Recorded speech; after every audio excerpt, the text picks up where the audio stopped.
From the CyberHub bunker and studio, you're tuning in to the CyberHub Podcast. And now for your host and CISO, James Azar. All right, folks, good morning. James Azar here with the CyberHub Podcast. I hope you're ready for today's show. It's our Practitioner Brief. Before we get started, though, Veteran November. We've got a great episode coming up today. Yesterday I had Arvin Verma on, so make sure you go and check that out. I've got the legendary Doug Schwartz joining me today. Tomorrow I've got Gary Hayslip. This week is going to be off the chains for Veteran November, so make sure you subscribe right now so you can catch all those amazing Veteran November episodes highlighting the veterans that serve in Infosec, that served our nation for the month of November. It is an amazing project I've been doing. I've been humbled. I've been touched by it. It's really been awesome. So make sure you do that. You can get all of our information at cyberhubpodcast.com, where you can see everything I'm talking about here with all the links, all the good stuff. So make sure you do that as well. All right, so let's get right into today's podcast. A lot to talk about, but guess what day it is? It's Tuesday. And you know what's happening on this Tuesday? No, I'm not talking about the election stuff. Forget that. You know, that stuff's going to get worked out. No. I'm talking about, it's Patch Tuesday, folks. Yay! If I had like a producer here and like we could do like a really cool radio, I'd have like cheers and it'd sound like a Super Bowl. But it is Patch Tuesday. We don't have all the patches out yet. They have not been pushed out. They'll get pushed out here in just a little while. We'll come back later this afternoon with a special podcast for Patch Tuesday. I won't wait till tomorrow morning to bore you with the details. I'll get you right on with it today. So just make sure you're on the lookout also for all the patches within your environment today, because it is Patch Tuesday. Love it. Let's get right into a bunch of Microsoft news, as well as we're going to cross the pond a little bit and go look at our European counterparts. I did an awesome tech corner with Yala from KnowBe4 a while ago, and if you haven't caught it, you should.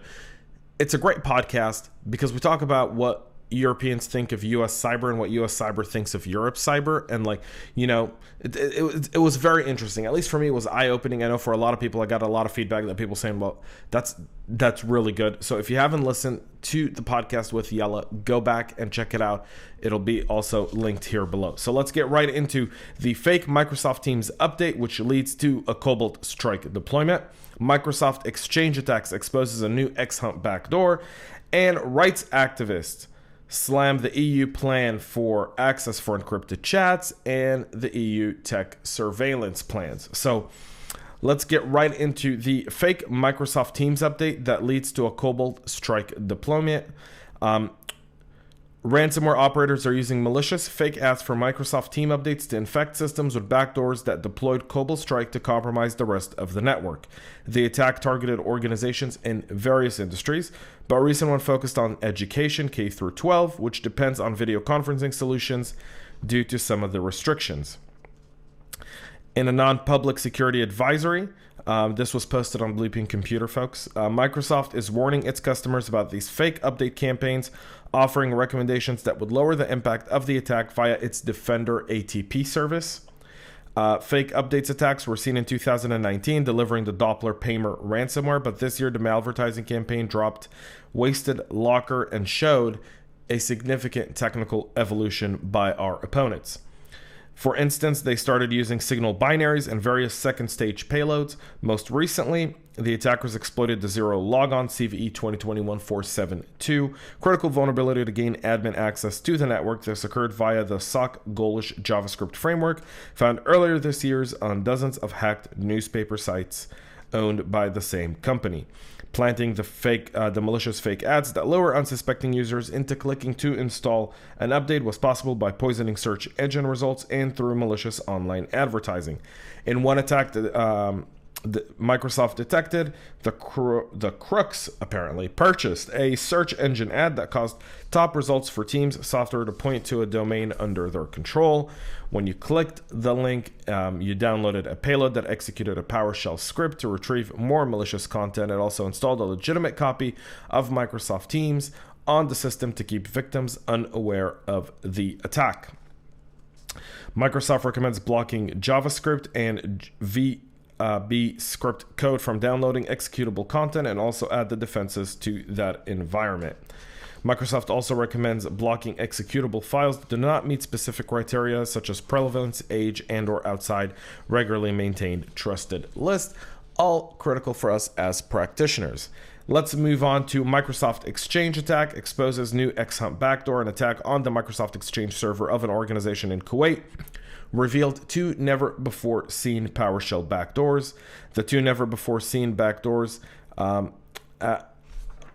have been uncovered, and the activities tied back to the known xHunt threat group, which was first discovered in 2018 and previously launched an array of an attack targeting the Kuwaiti government as well as shipping and transportation organizations within Kuwait. The attack used the two newly discovered backdoors, one that researchers called the Tri5 and the other a variant of previously discovered PowerShell-based backdoor dubbed Cache 200, which they called Snuggie. Researchers said they do not yet have visibility into how the actors gained access to the Exchange server. They first became aware of the attack in September, where they were notified that threat actors breached an organization in Kuwait. Kuwait, a very, very small country, folks. Barely a million people live there. Very oil-rich country. Also hosts a bunch of U.S. bases and is very strategic in our Middle East military essentially policy, Kuwait. So researchers have discovered how this works. I have a lot more detail on this on our website at cyberhubpodcast.com. Go there, read how this all breaks down, but there's a lot of DNS tunneling here. It's a very sophisticated backdoor and one that would raise some eyebrows. There's not yet a lot of mitigation that's been suggested for this, although I've been mapping this out myself after reading it this morning. Let's talk a little bit about our European counterparts, where they have the EU agrees on tighter rules for surveillance tech exports. Under the new rules, European companies will have to apply for a government license to export certain products that they'll have to meet criteria that have been beefed up to include requirements to consider whether the sale poses a risk to human rights. This is obviously in the backdrop of the stuff that we saw from NSO Group to Saudi Arabia in the Khojaly case and many others. The EU is starting to crack down on export if they believe it's going to impact human rights. You know, not to get all that interesting, but they mostly sell it to China. So are they going to stop selling surveillance tech to China?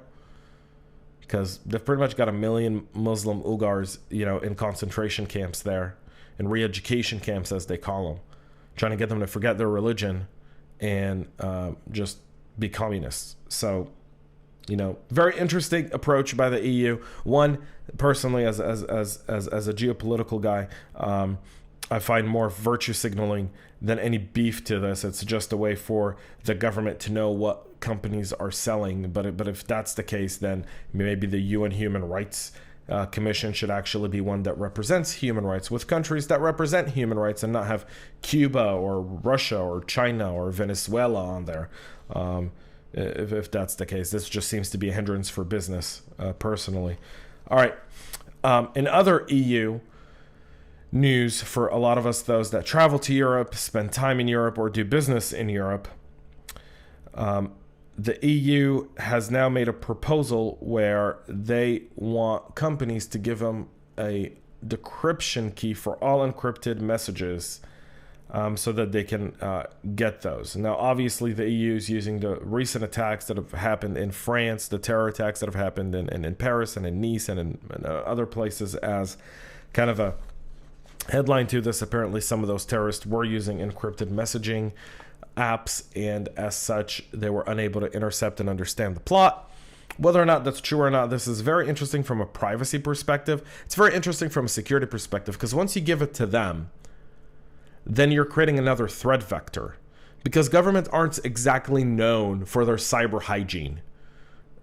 We see that all the time, where governments are being attacked by threat actors and their security is just exposed. So if I do this for the government, what does that mean for my organization? These are questions we need to ask and consider.